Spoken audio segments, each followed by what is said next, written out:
porque es muy especial y a todas nos gusta cuando él predica.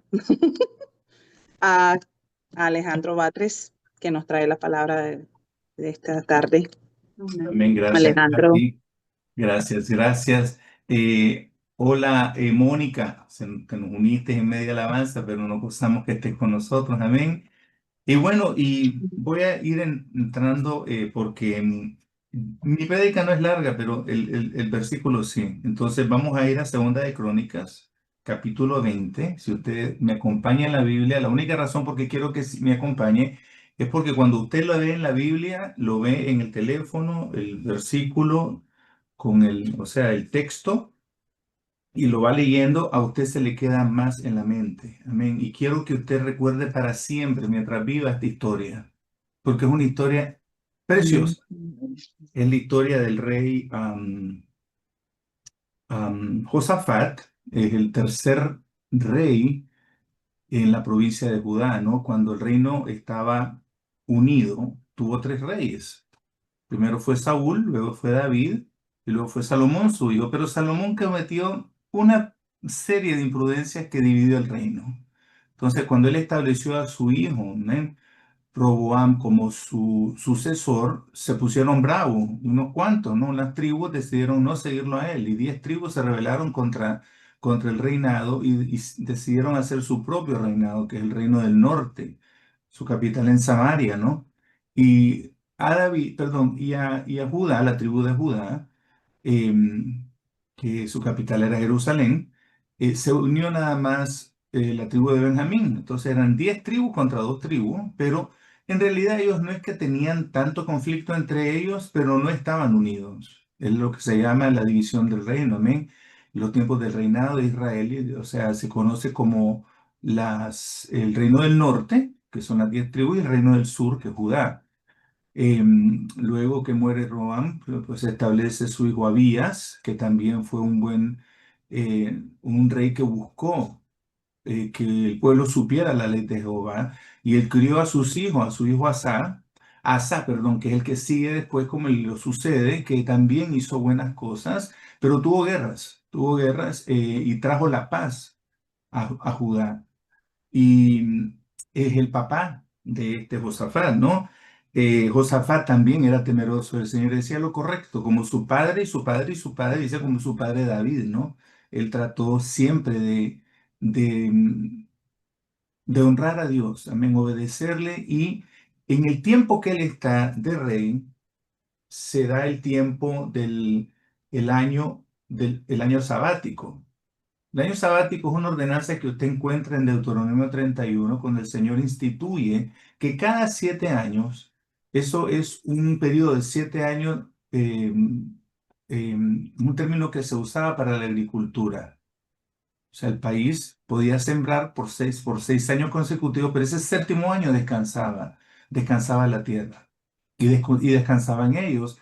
Y el rey perdonaba sus deudas, los libraba de toda deuda que ellos tenían, préstamos, ¿no?, que le daban a los que cultivaban la tierra. No perdonaba la deuda externa, pero sí la deuda interna, y eso era una bendición para el pueblo.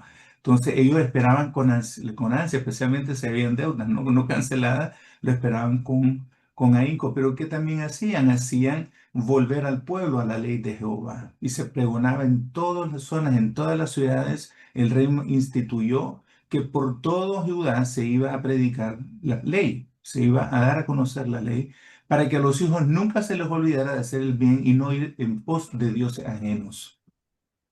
Esa era la principal razón. Entonces, se le conoce como un rey, vamos a decir, evangelista, ¿no? Él andaba buscando cómo el pueblo regresara a la fe y no abandonara nunca a Jehová.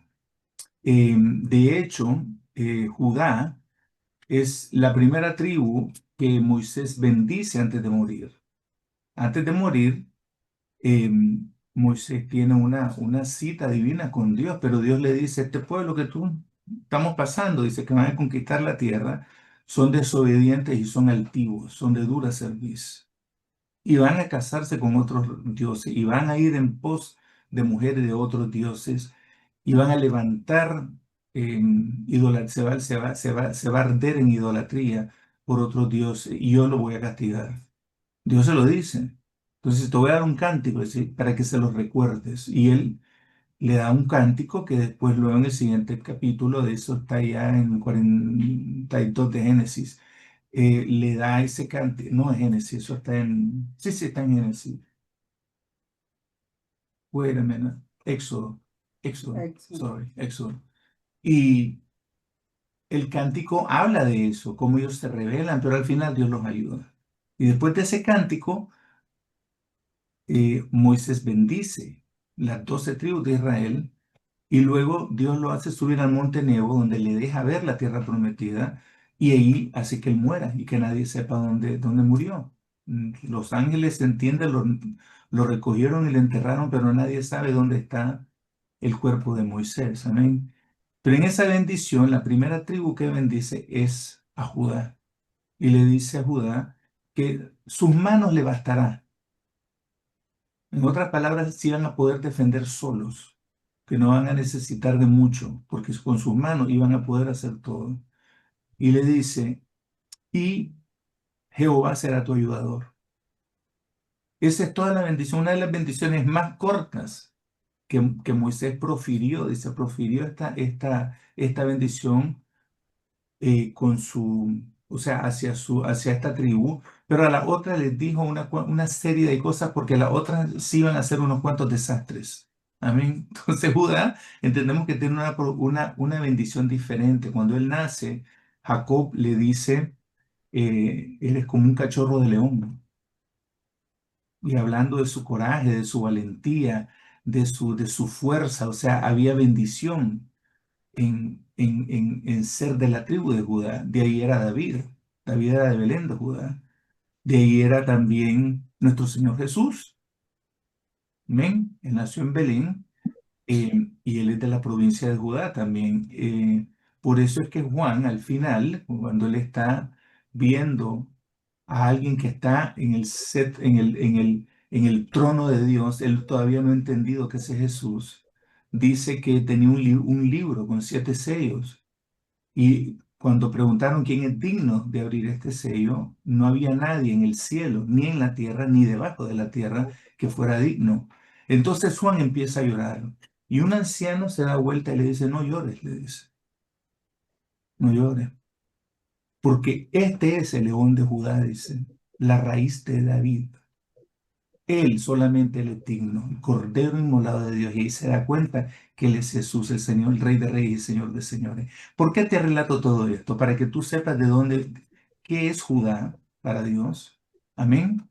El reinado del sur, el reino del sur, para Dios era parte de lo que tenía que suceder en la historia de Israel y por donde iba a salir el Mesías esperado. Amén. A través de ese reino. Nosotros no podemos obviar el origen de donde nosotros Dios nos sacó. Nunca. No podemos olvidar de dónde te rescató el Señor. Una enfermedad en tu niñez, en tu juventud, a través de un matrimonio en peligro, en crisis, a través de un hijo en drogas, a través de tú en una vida licenciosa y mala que no agradaba a Dios, a través de nuestra ignorancia, en nuestra necesidad, te viste un día sola en tu vida y no sabías a dónde recurrir y ahí te acordaste de Jehová y le serviste. Amén. O en aquella situación que te llevó entre la espada y la pared y no tenía a dónde correr, a dónde ir, y tuviste que acudir a Dios. Ese es tu Judá.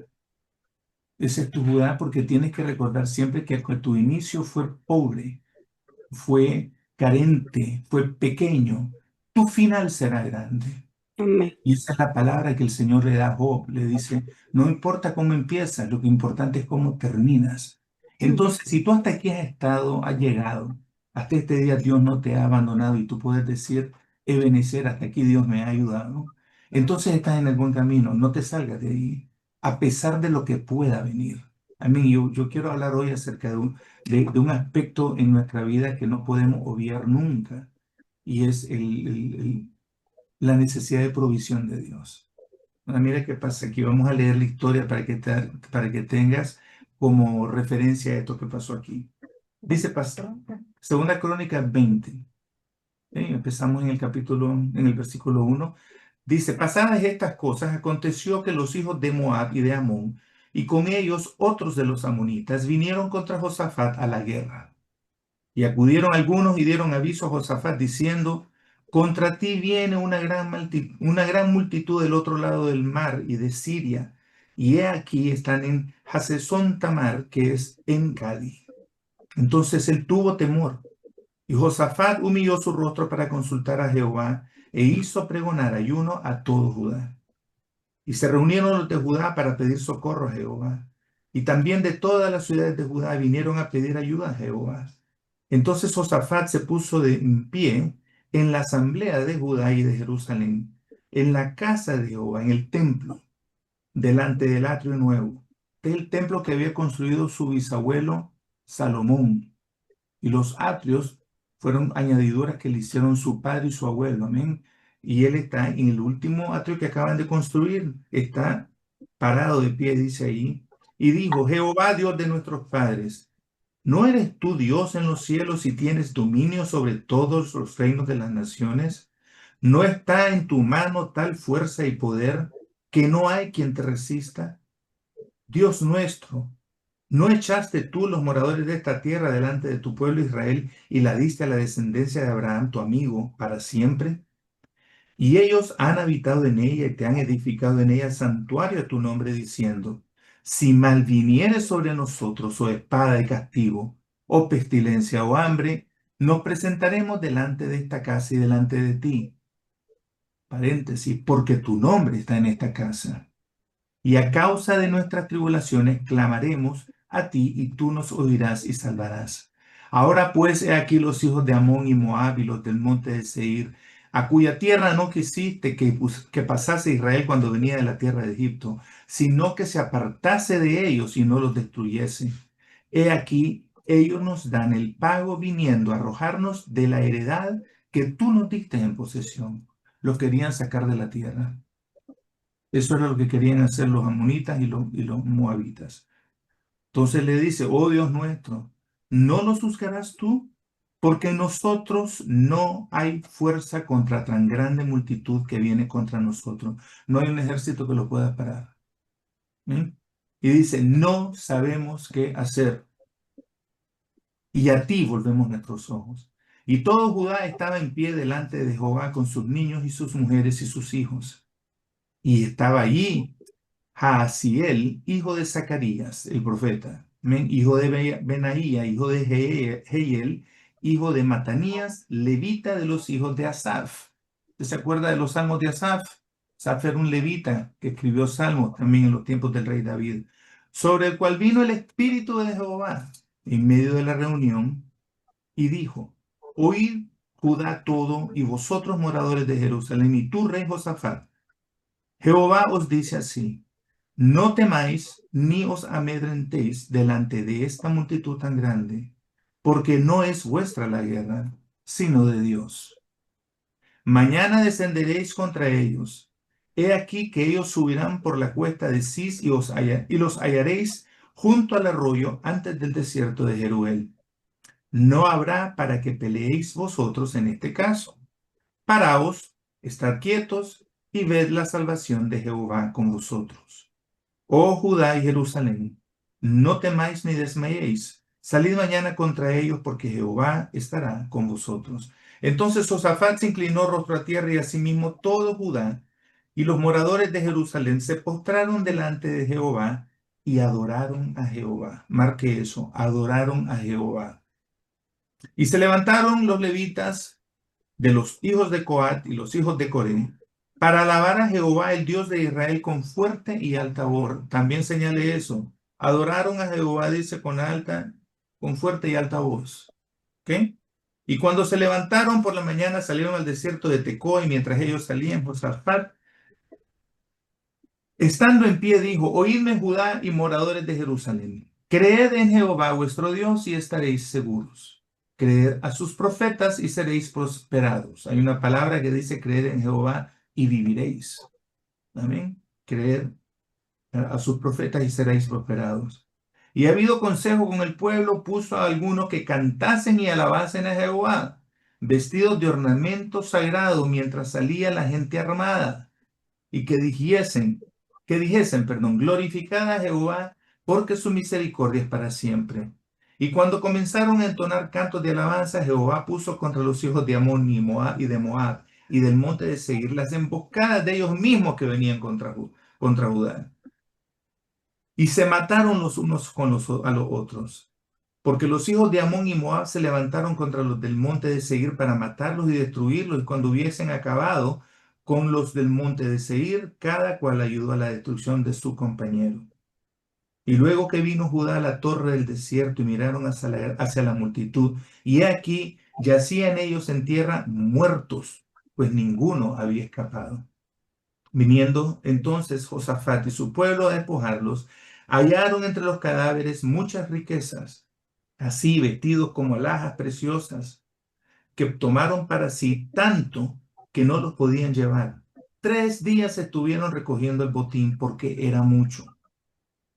Y al cuarto día se juntaron en el valle de Beraca, porque allí bendijeron a Jehová. Y por eso llamaron el nombre de aquel paraje el valle de Baraca hasta hoy. Beraca viene de Barak o Baruch, que significa bendición. El valle de las bendiciones es el nombre. Amén. Y todo Judá y los de Jerusalén y Josafat a la cabeza de ellos volvieron para regresar a Jerusalén gozosos, porque Jehová les había dado gozo librándolos de sus enemigos. Y vinieron a Jerusalén con salterios, arpas y trompetas a la casa de Jehová. Y el pavor de Dios cayó sobre todos los reinos de aquella tierra cuando vieron que Jehová había peleado contra los enemigos de Israel. Y el reino de Josafat tuvo paz, porque su Dios les dio paz por toda parte. Esta es una hermosa historia de victoria para Israel. Y te quiero decir algo que me llamó, que me resaltó inmediatamente, que hizo el rey Josafat. Cuando él oyó la palabra de Dios a través de la boca de Jeeliel, que es el profeta, el levita, tenemos que tener claro algo: el levita es un oficio. Amén. Los levitas era una herencia por ser hijos de Leví. Era una herencia, ellos eran sacerdotes, eran instituidos sacerdotes, te guste o no te guste. Ese era el oficio de los levitas, amén. Y entre los levitas, por supuesto, había un segmento de ellos que eran los cantores, los que alababan, los que adoraban al Señor, los músicos, amén. ¿Qué hace? Lo primero que hace Josafat cuando él oye la palabra de Dios, la cree. Y él entiende algo: tengo que obedecer lo que el Señor dice. Dice que me vaya a parar enfrente de los que vienen a matarme, los que vienen a robarnos de la heredad.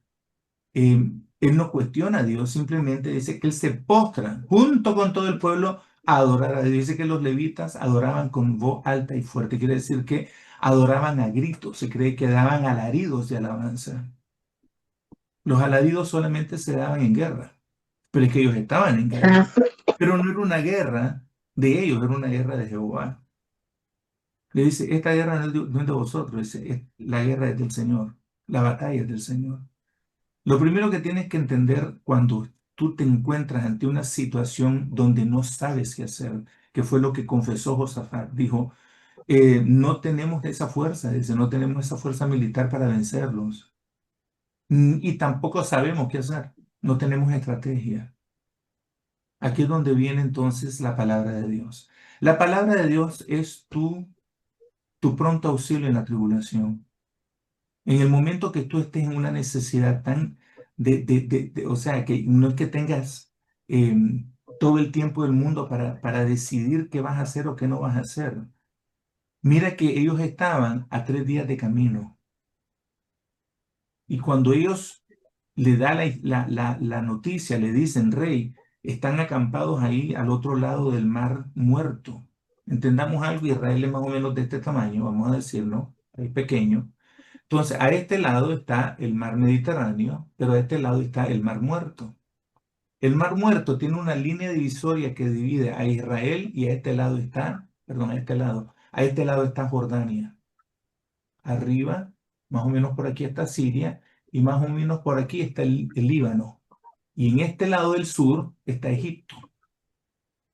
Israel es un país pequeño. Está a 36 kilómetros, 36 millas, son como, no me acuerdo cuánto es en kilómetros, pero está más o menos como a un día de camino el ejército. Entonces ellos no tienen tanto tiempo. Ellos estaban prácticamente de caminar para encontrárselos a ellos en ese mismo lugar, porque ya les habían dicho dónde los iban a esperar, porque habían hecho emboscadas para que el pueblo muriera en esas emboscadas. Entonces, ¿qué pasa cuando ellos adoran a Dios? No solo ya les había dado el Señor la estrategia era, van a caminar hasta ese lugar, hasta ese valle, ¿no? Y en ese valle Dios les va a dar la victoria. Les dice que iban a ver el desierto de Jeruel. Usted ha visto el Cañón del Colorado en los Estados Unidos, que es como es como una montaña inversa de varios peñascos, de varios picos, ¿no? Más o menos así es ese valle. Es un valle que tiene muchas formaciones rocosas, tiene un río que pasa en medio y eso desemboca en el Mar Muerto. Ahora, ahí es donde los iban a esperar para matarlos. En este momentito, él clamó al Señor, el rey Josafat, junto con el pueblo, ayunaron para que Dios le diera palabra. Y Dios le dio la palabra a través de este profeta. Entonces ellos arman viaje. Y en el viaje hace algo curioso. Arma primero, antes de ir la armada, el ejército, que era poco en relación al ejército que los esperaba, manda a adoradores y a cantores vestidos, dice, con sus prendas ornamentadas para alabar a Dios, con salterios, con arpas y con trompetas. Mira lo que hace. En la vanguardia no va la armada, van los levitas, los adoradores. Ujú, Disculpe, en ese grupo de levitas estamos usted y yo en toda batalla. ujú, Porque dice la Biblia que nosotros tenemos armas poderosas en Dios para derribar argumentos, amén, en nuestra mente. Pero todos los argumentos del enemigo empiezan en la mente. Es ahí donde entra el temor, donde primeramente él va a ser un nido de tu mente para él dejarte ver lo poco que es Jehová o lo poco que eres tú para que Dios no te ayude. Te recuerda tu pecado, te recuerda tus ineficiencias, te recuerda tus complejos, tus temores, para que tú te quedes literalmente inerte y te quedes paralizado. Un momentito, disculpen. ¿Por qué? Porque tú no puedes contra este ejército. Y ahí es donde viene la mentira del enemigo, amén. Pero él no, él le siguió el consejo al profeta, el consejo, mejor dicho, el consejo de Dios, y fue con el pueblo a donde ellos iban. Y cuando llegaron, lo que vieron es que ellos mismos se emboscaron los mismos enemigos. ¿Se acuerda que aquí está de este lado, perdón, a este lado estaba el Mar Muerto? ¿Ok? A la vuelta del otro lado, el Mar Muerto estaban en la parte del norte los moabitas, en la parte del sur estaban los amonitas. Entonces, uno venía por aquí y el otro iba a bajar por aquí. O sea, se iban a unir en el mismo punto, por el norte y por el sur, para emboscar al rey y al pueblo y tomar la tierra. Pero no le funcionó el plan. La estrategia del enemigo nunca es mejor que la estrategia de Dios. Nunca. Y yo te quiero recordar algo, que el que está en ti, el que está en nosotros, es infinitamente mayor que el que está en el mundo. Nunca la estrategia del diablo va a funcionar en contra de la estrategia de Dios. Ahora, ¿por qué te digo esta historia? Ya lo demás entendemos, vieron muertos, fueron a recoger el botín, pasaron 3 días, recogiendo el botín, Dios los bendijo. Con el enemigo Dios los bendijo. Entonces, lo que había intencionado el diablo para destrucción del pueblo de Israel, Dios lo tornó en bendición. Por eso le llaman al valle el valle de bendición. Porque Dios no los dejó solos, Dios fue su ayudador y cumplió su palabra. Lo primero que tienes que hacer ante una crisis es creer lo siguiente. Ahora viene el mensaje. ¿Ven? Ya leímos la historia porque quiero ponerlo como base. Lo primero que tienes que hacer es entender algo. Dios es fiel y Dios no te va a suplir tu necesidad conforme, o sea, a tu comportamiento, como respuesta a tu buen comportamiento, o porque tú oraste y ayunaste, o porque tú eres bueno y eres fiel. La fidelidad es el carácter de Dios. Él es fiel. Es fiel. Dios no falla su promesa. Amén. Si Él dice que Él nos va a suplir, Dios suplirá todas nuestras necesidades conforme a sus riquezas en gloria. Señor. Es independiente de cómo tú te portes o no. Él lo hace porque Él está su palabra y su carácter de por medio. Entonces Él te bendice. Ahí está ahí es donde empieza la fe. La fe no puede empezar diciendo, bueno, Señor, es que es verdad que yo malgasté el dinero. Entonces, por eso esta situación financiera se me vino. Esto es consecuencia de mi mal comportamiento financiero. ¿Cuántos han pensado así alguna vez? Y piensan de que a veces Dios no te ha abierto las puertas porque tú hiciste alguna imprudencia financiera. No solo a mí, nadie más levanta la mano. A mí me pasó esto.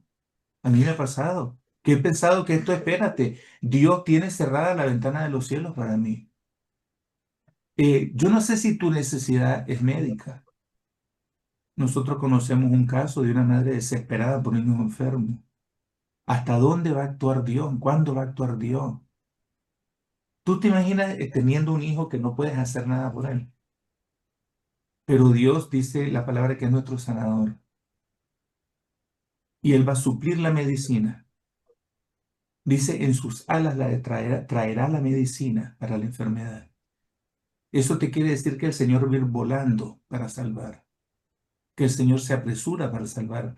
No se apresura porque tú estás desesperada, se apresura porque Él es fiel. Recuerda que Dios es fiel. Amén. Y recuerda que Dios es tu sanador. ¿Qué otra necesidad tienes? No sé, un matrimonio en ruinas, un matrimonio en crisis. ¿Sabrá Dios esto o no lo sabe? Y a lo mejor tú estás llegando a un punto en tu vida donde no sabes qué hacer. ¿Alguna vez usted ha levantado la mano y dice, Señor, yo no sé qué hacer? Amén. ¿A dónde va a llegar esto? No sé si esto tiene fin o no tiene fin. Pero esta situación es insoportable. Y le lloras tu alma al Señor y le dices, Señor, yo no sé qué hacer. Pero Dios es el Dios de lo imposible. Él es el Dios de los casos imposibles. ¿Tú te acuerdas de la escena de Marta y María cuando reciben al Señor? Que llegó Ujú. un día, 4 días después que había muerto Lázaro. Y le dicen, Señor, si hubieras venido a tiempo. Pero ese tiempo, yo se lo estoy diciendo de buena manera y bonito. Yo me imagino a ellas quejosas y molestas. Señor, si hubieras venido a tiempo, no hubiera pasado esto, mi hermano no hubiera muerto. Porque ellas conocían de que el Señor era capaz de resucitar, pero no lo creían. Por lo menos a Lázaro no lo resucitaste, dejaste que muriera. O no sanaste mejor, llegó a morir. Entonces se nos olvida de que el Señor, cuando Él va a visitar a Lázaro, Él no llegó a evitar la muerte de Lázaro. Él llegó a vencerla. Él lo Amén. resucitó, hizo algo más portentoso. Ellas esperaban sanidad, pero Dios le dio resurrección. Amén. ¿Cuál es tu caso ahorita en este momentito? ¿Cuál es tu Lázaro? ¿En qué cosa el Señor esta tarde? Ahora te quiero dar otra promesa de parte del Señor. Él es el Dios de lo imposible. Él hace camino donde no lo hay. Dice que del desierto de sequedales el Señor saca ríos. Te quiero recordar otra escena. A lo mejor estás en carencia de dinero. Hay una escena en Juan 6 que están 5.000 personas oyendo al Señor dar un sermón. Y no están cerca de ninguna ciudad, menos de algún restaurante. En ese tiempo no había Uber, que podían ir rapidito, ¿no? Al restaurante, comer y regresar. Y vemos al Señor en una escena y les dicen ¿cómo se llaman? Los apóstoles, no los apóstoles, los discípulos, le dicen, Señor, esta gente tiene hambre y no tenemos nada más que 3 panes, 2 peces. Porque lo primerito que hace el ser humano, especialmente los hijos de Dios, es ver la carencia. Tú ves lo que no hay. No hay comida para tanta gente.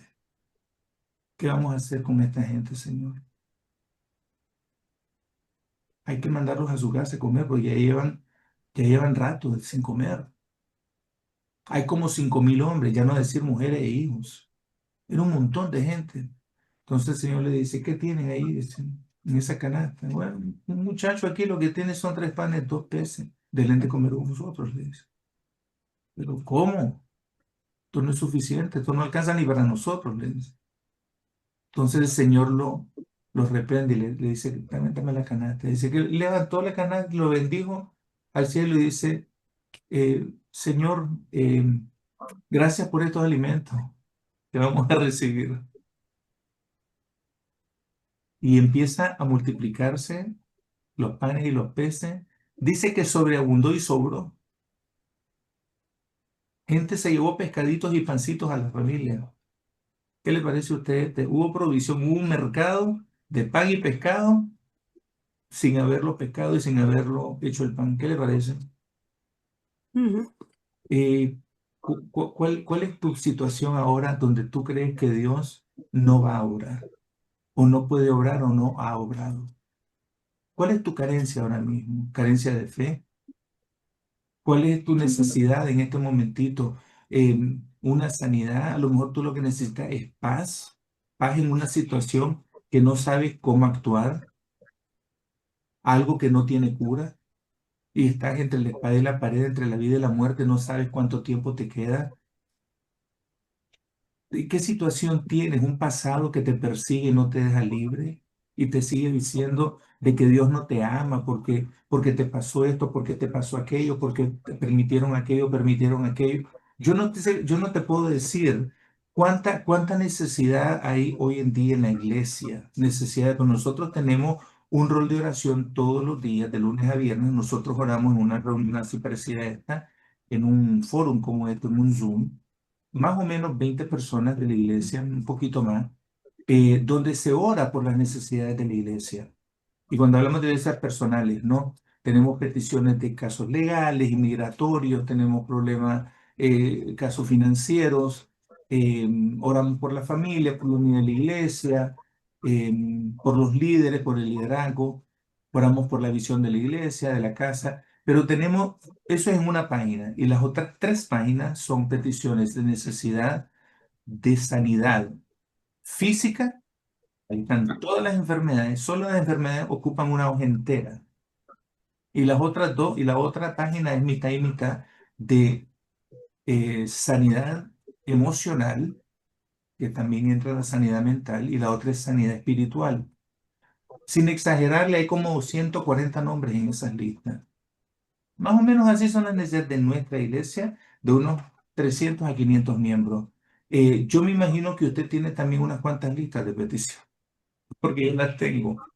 Yo tengo unas cuantas necesidades urgentes. Yo necesito un milagro impresionante. No sé cómo Dios ha mantenido mi techo intacto y a mí no me ha llevado el techo un huracán. Pero hace 7 años, o sea, hace 7 huracanes debió haberse ido y no se ha ido.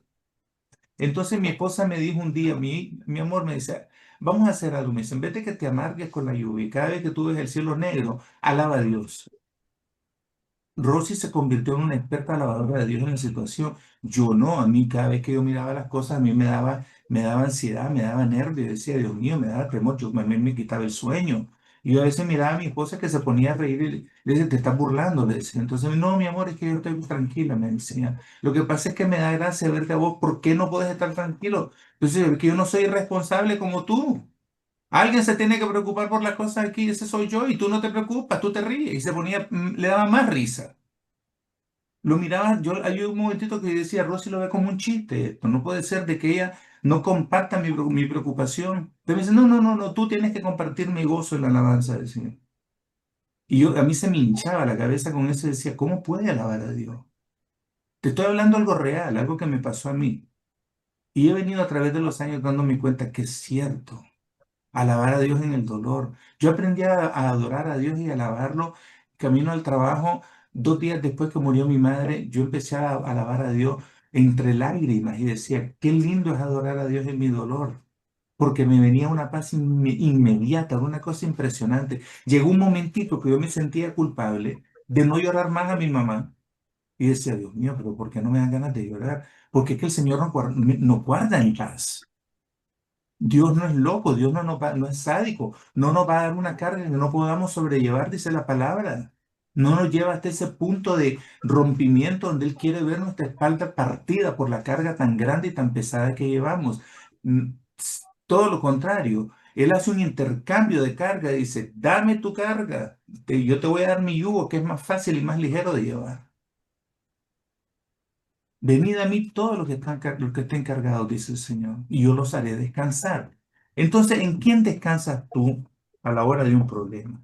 Si no en la palabra del Señor, en el Señor mismo, en el poder de su Espíritu Santo que nos recoge en ese momento y nos deja ver su bondad, nos deja ver su bendición, nos deja ver su fidelidad, porque Dios es fiel, porque Dios es bueno y para siempre es su misericordia. En esta hora yo te quiero invitar de que cuando tú estés todos los problemas que tú estás pasando ahora, aprende a alabar a Dios. Aprende a alabarlo antes que el Señor responda, pero cuando Él responda, otra vez. Y cuando veas tu situación solucionada, alábalo otra vez. Y acostúmbrate a vivir en un espíritu de alabanza y de adoración al Señor, porque mira, esto es el tipo de adorador que Dios busca. Yo te quiero decir algo y ten conciencia de lo que te voy a decir. Dios no necesita adoración. Vamos a decir, no necesita más adoración. Él es adorado por millones de ángeles en el cielo. Dice la Biblia que en el cielo hay 4 seres vivientes, dice 24 ancianos en sus tronos, que se postran de rodillas para arrojarle sus coronas al Señor. Los 4 seres vivientes dicen, Santo, Santo, Santo todo el día. Los ancianos dicen, digno eres de recibir la honra, el honor, el poder, la alabanza, el honor. Y dice que junto a ellos hay santos, los que nos precedieron, que están alrededor de todos los tronos. Se abrió, dice que Él extendió sus cortes, porque vienen más santos a alabarle. Dice que su número es millones de millones. Entonces, necesitará Dios que a Fabiana abra su boca todas las mañanas para adorarle. De necesitarlo, así por decir, no lo necesita. Pero cuando Fabiana quiere adorarle, Dios la oye. Dios recoge las cortinas del cielo y Él escucha a Elcita, Él escucha a Rosy, a Mónica adorar a Dios, a Nancy, a Katy, a Olga, a Angie, Mayra, Maribel, Rosana, Patricia. ¿A quién no oye el Señor? Cuando optamos por adorarle, independiente de tu situación, yo te quiero decir que Él va a proveer para todas tus necesidades conforme a sus riquezas en gloria, porque Él lo prometió. No porque te lo mereces y te has portado bien, no porque tú estás en buena conducta últimamente, has estado sacando cienes en todas las pruebas. No es por eso que el Señor te bendice, porque Él lo promete, porque Él lo dijo. Es porque ese es su carácter. Dice Dios suplirá todas nuestras necesidades, todas. No dice unas sí, otras no. Todas mis necesidades las suplirá el Señor. Ahora, ¿dónde está tu fe anclada? En esa verdad, en esa garantía, en esa seguridad. Creed en Jehová y estaréis seguros. Creedle a los profetas, a sus profetas, y seréis prosperados. Yo te estoy dando una palabra de parte del Señor porque es bíblico. Y te relato esta historia para que te des cuenta de que en el momento que el enemigo quiere tender a emboscada y te empieza a torturar mentalmente con las cosas que vienen, las llamadas del banco, de los acreedores, la tarjeta de crédito que no has pagado, el problema que se te avecina. En mi caso es que venimos en un verano que supuestamente uno de los peores veranos en la historia de los Estados Unidos porque está calientísimo, se cree que vienen desastres climatológicos. Y no hay peor falsedad que esa, porque hoy en día la ciencia quiere tomar el lugar de Dios y proyectar cuándo es el fin del mundo. ¿Qué te parece esa? O sea, en otras palabras, el libro de Apocalipsis está equivocado, los científicos no. Porque así está el mundo, lamentablemente, que le creen más a la ciencia que a la Biblia. Hay una jovencita, Greta Thunberg, no sé cómo se llama, una noruega, que ella habla mucho del clima, de los cambios del clima y todo. Una niña que tiene 22 años, 23 años por ahí, que es autista supuestamente, pero que ha revolucionado esa parte de la, vamos a decir, un movimiento ecológico que tienen que salvar el planeta porque las emulsiones químicas y de los autos están destruyendo la capa del ozono. ¿Usted sabe hace cuánto yo oigo de la capa del ozono? Que está cada vez la ruptura es más grande. Mónica y yo estábamos en high school cuando nos dijeron eso. ¿Verdad, Mónica? No es broma, es cierto. La capa del ozono se está destruyendo desde 1980, una cosa así. Yo era un peladito de 15 años en 1980. Yo decía, pero, ¿qué vamos a destruir? ¿Cómo nos vamos a destruir? Decía, no puede ser. Entonces nos tienen con el temor que si nosotros seguimos haciendo más poliéster, que no es biodegradable, eso está creando, cuando se quema, eso hace que el humo haga más grande la capa. Dios mío, una serie, una sarta de mentiras. Entonces hemos visto esto, que últimamente una política aquí en los Estados Unidos, una congresista, que es jovencita, tendrá 30 años, una mujer jovencita. A los 27 años la hicieron congresista, es una de las congresistas más jóvenes, pero es medio, es que no quiero decir las palabras que siento hacia ella, no la soporto. Ella predice que en 25 años se destruye el planeta y un montón, como ella es influencer de la página en las redes sociales, ella tiene cocinado el cerebro de un montón de gente de la edad de mi hija mayor. Los de 20, 21 años creen que en 25 años se acaba el mundo. Entonces mi hija y yo tuvimos una discusión muy apasionada acerca de eso. Y me dice, ¿cuál es tu posición en eso? Que es una mentira, esa es mi posición. ¿Pero por qué hablas así? Está científicamente comprobado. Yo no sé si está científicamente comprobado o no, está más científicamente comprobado de lo que era hace 50 años. Pero ahora mismo yo sigo anclado en la Biblia, en Apocalipsis. Por lo menos tú y yo no vamos a ver esa lluvia de fuego. Eso estoy seguro porque para entonces seremos arrebatados en los aires por nuestro Señor, porque Él es fiel para cumplir su palabra con su iglesia. Y yo soy su iglesia, y tú también. Yo estoy esperanzado de que el Mesías viene y nos lleva. No sé si ella, no sé si, o sea, yo no creo que venga el fin del mundo y la única casa que no se ve en el infierno cuando colapse toda la coraza terráquea es mi casa en Miami Lakes. Lo dudo. Estoy seguro que también se verá el infierno junto con todas las casas de mis vecinos. El día que venga una destrucción total, viene una destrucción total. Pero ahora mismo no hay destrucción total. Yo no lo veo de esa manera. Y lamentablemente el mundo ha anclado su esperanza en la medicina, en la ciencia, en la política. Dios bendiga a Milei y hoy felicidades a Argentina, pero Milei no es tu salvador. Él no lo va a sacar de los problemas económicos. Dios bendiga a ese presidente y ojalá Argentina prospere más allá de lo que esperan, más allá de sus expectativas. Pero Milei es un hombre, Trump es un hombre. Sheinbaum es una mujer. Dios bendiga a México. Viva México, lindo y querido, pero adivina qué.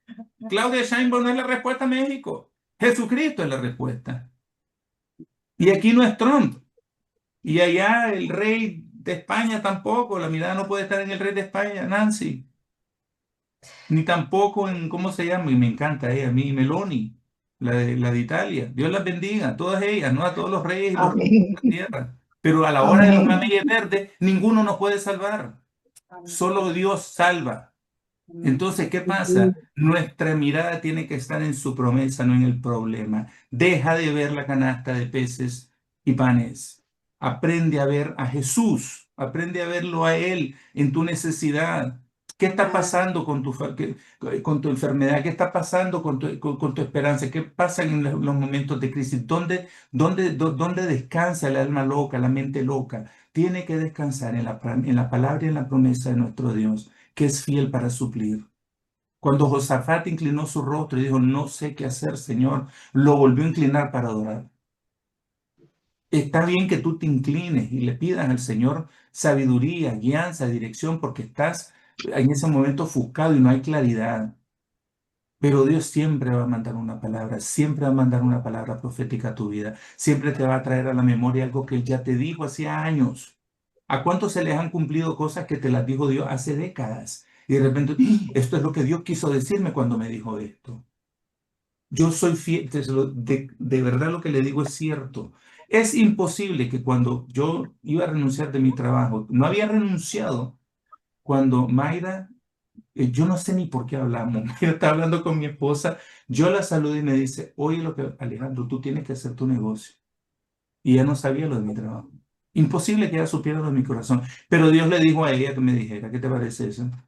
Y dije, es verdad, es verdad. Y después vino otra profeta que se llama Nancy y me dijo lo mismo, que tampoco sabía el Brett. Ninguna de las dos sabía, pero Dios usó a personas que es imposible que conozcan mi situación. Lo que te quiero decir es lo siguiente, Dios va a mandar un profeta a tu vida, va a mandar palabra profética, pero pide el consejo a Dios. Si te es necesario ayunar, ayuna. Pero no es ni por tu ayuno ni oración, es porque Él es fiel. Independiente que tú lo hagas o no. El que se edifica en el ayuno y en la oración somos nosotros mismos. Nosotros cambiamos. Cambia tu estado de ánimo cuando tú estás en un momento de necesidad. Ora, pídele dirección al Señor. Ese es el consejo, amén. Pero si no lo haces y Dios lo actuó, bendito sea Dios. Lo que no puedes es volverte loco en el proceso de estar esperando en un Dios que no contesta, porque eso no es verdad. Dios siempre contesta. Y contesta de una manera más allá de las expectativas, sobrepasa nuestras expectativas. Cuando el rey se sube a la torre del monte, o sea, la parte más alta del monte, para ver al valle, lo que vio fue un valle lleno de muertos. Y fueron a buscar qué es lo que tenían, cuántos anillos tenía cada dedo. Encontraron riquezas que les tomó 3 días ir y venir para recoger todo el botín. Imagínense, el botín era gigante. Entonces, lo que estaba intencionado para destruirte y volverte loco, Dios lo intencionó para tu bien y tu bendición. Porque el Amén. Señor Dios, Él suple conforme a sus riquezas. Nunca te olvides de eso. Quiere decir que la abundancia de bien va a sobrepasar tu expectativa. A lo mejor le estás pidiendo a él la sanidad, no sé, de un dolor de cabeza y lo que te está sanando es un tumor. Porque nosotros oramos, dice, no sabemos ni entendemos. Y Dios da sobreabundantemente mayor de lo que nosotros somos capaces de entender. Quiere decir de que hay un montón de cosas que el Señor ya te ha librado y tú ni cuenta te has dado. El Señor ha parado entre nosotros un cáncer que se ha querido desarrollar y no se desarrolló nunca. El Señor ha parado un derrame cerebral en cualquiera de nosotros y no sabemos cuándo. Mira que hace años a mí me descubrieron, yo tenía un problema, no recuerdo qué era, me dolía, creo que era el asiático, sí, y me hicieron una placa. Y el doctor que me hizo la placa vio algo en mi pulmón, porque me hizo de toda la espalda. En el pulmón vio un puntito, me dice, quiero hacerte una radiografía porque veo algo raro en tu pulmón. Y me hace una placa del pulmón. Y dice, oh, wow, me dice, aquí a ti se te desarrolló algo, pero fíjate que no llegó a desarrollarse, pudo haber sido un tumor. Me dice, qué raro, porque se hizo calcio, se calcificó, una cosa así me dijo. Me dice, qué raro, porque estas cosas generalmente le dan a los fumadores. Y tú no fumas, ¿no? No, yo no fumo, pero fumé. ¿Tú fumaste? Me dice. Oh, increíble, no puedo creerlo, me dice. Tú deberías de tener ¿cómo se dice? Alguna secuela, ¿no? Que fumaste. Sí, fumé por 10 años más o menos. Y se agarra a ver, yo no te lo puedo creer, me dice. Tú tienes pulmones de un bebé. Dios regeneró mis pulmones. Yo era un fumador de 2 paquetes de cigarrillo al día. En la locura, cuando yo vine al Señor tenía 30 años, yo fumaba 2 cajetillas de cigarro. Yo tomaba pastillas para dormir. Me fumaba no sé cuántos churros de marihuana para dormir junto con la pastilla. Tomaba no sé cuántas tazas de café para levantarme junto a pastillas para levantarme. Y yo me tomaba, no sé, 2, 3 litros de whisky al día. Esa era mi medicina. Eso me lo había recetado Satanás, mi doctor, hasta que vine a Cristo. Y cuando yo vine a Cristo y todo eso lo dejé atrás, el doctor se quedó maravillado que mis pulmones no están peor. Me dice, como que tienes los pulmones de un bebé y estás completamente sano. Entonces, ¿de cuántas enfermedades me libró el Señor en esos años yo lo llamo de años de locura, ¿no? Mis años de locura antes de conocer al Señor. Otro día se los cuento, ahorita no hay tiempo para eso. Pero de cuántas cosas me libró el Señor, de cuántas secuelas, de cuántas consecuencias, porque la paga del pecado es muerte. Y junto con la muerte vienen enfermedades, vienen agravios, vienen quebrantamientos a tu cuerpo, a tu salud. Y Dios me libró de todo eso. Ahora, ¿te podrá librar Dios ahora mismo de tu problema financiero, de tu problema emocional, de tu problema mental, la situación en tu casa, la situación con tus hijos? Situaciones que a lo mejor hay falta de perdón, falta de entendimiento, esas relaciones que están todo el tiempo en conflicto y tú no hayas que hacer. Llega un momentito que dice, Señor, o lo matas tú o lo mato yo. ¿Alguna vez yo he orado así, yo he orado así? Si no lo matas tú, lo mato yo. Señor, me tiene loco este hombre. No soporto a esta mujer, no para de hablar y no para de meterse conmigo y lo que quiero yo es decirle hasta de lo que va a morir y no puedo porque soy cristiano. Y nos vemos en esas situaciones donde tú no sabes cómo actuar más y el Señor te dice, bueno, entrégalo y perdónalo. Padre nuestro que estás en los cielos, perdonamos a nuestros enemigos, así como, perdona nuestra ofensa así como tú perdonas nuestra ofensa. Y a veces es como, se vuelve una mentira en nosotros eso, que no es verdad, que nosotros perdonamos de corazón. Lo perdonamos ese día, pero en el momento que alguien te llamó y te dice, a que no crees lo que me hizo el jefe, el degenerado ese, y vuelve otra vez y se vuelve a remover todo lo que habías perdonado y lo vuelve otra vez a tomar. Hermanos, nosotros Dios sabe quiénes somos. Dios sabe que nosotros somos personas de poca fe. Dios sabe que somos fluctuantes en nuestra fe. Lo que no puede ser es inconstante en tu fe. Una cosa es que un día tú amanezcas con las ganas de comerte al mundo y no pudiste, ¿no? Otro día, otra cosa es que tú te vivas en un espíritu carente de fe. De vez en cuando nos va a pasar eso. Al rey Josafat le pasó entendió algo, que lo venían a sacar de la tierra, porque el ejército que venía era grande. Ya él tenía referencia a los moabitas y ya los había peleado su padre. Y sabía que era un ejército inmenso, porque ellos tenían apoyo de los babilonios y tenían apoyo de todititas las regiones, como hoy en día Israel. Israel es pequeño en el Medio Oriente y toditititos los países árabes están confabulados en contra de Israel.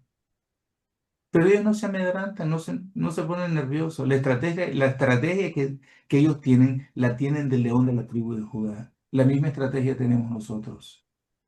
Así que aquí te dejo con ese consejo. Sé que me he extendido un poco, pero yo sé que los testimonios de Mayra y de Fabiana fueron muy largos, por eso también se extendió la mentira, Fabiana.